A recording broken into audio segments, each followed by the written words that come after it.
lancé par cette partie de la porte qui est maintenant sécurisée par une plaque en bois. Une semaine seulement après les dégâts infligés à son local, le mouvement contre le racisme et pour l'amitié entre les peuples MRAP retourne déjà au front. Son ennemi juré, le racisme, courant toujours dehors. La présidente du MRAP, Anne Ferré, est au cœur de ce ciné-débat qui sensibilise les jeunes ce 22 mai 2024 sur les questions du racisme.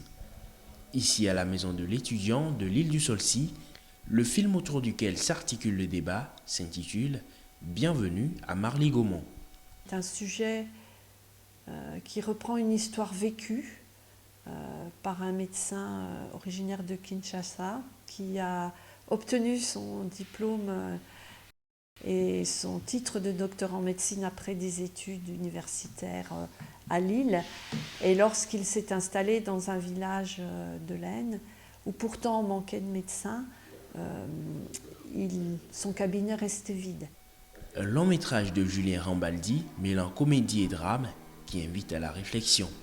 C'est des choses qu'on a vécues, que ce soit des étudiants ou bien des jeunes qui sont venus, voilà, comme ça, et au fil du temps, à travers l'école aussi, peut-être ces jeunes-là qui sont tous à l'école, au collège ou au lycée, peut-être souvent ils rencontrent des situations comme les deux enfants du médecin. On pourra en tirer beaucoup de leçons. On grandit avec, entre guillemets, des clichés, ce qui fait qu'on pense peut-être des choses qui ne sont pas vraies. Quand on passe du temps avec cette personne, on comprend mieux les réalités culturelles ou encore les réalités culturelles de cette personne.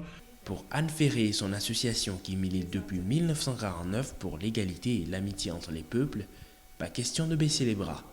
Les membres du MRAP, à travers les actions de sensibilisation, poursuivent le rêve des pères fondateurs du mouvement, celui d'atteindre une société juste dans laquelle chacun puisse pouvoir vivre sereinement, ne pas être rejeté pour des aspects de sa personnalité.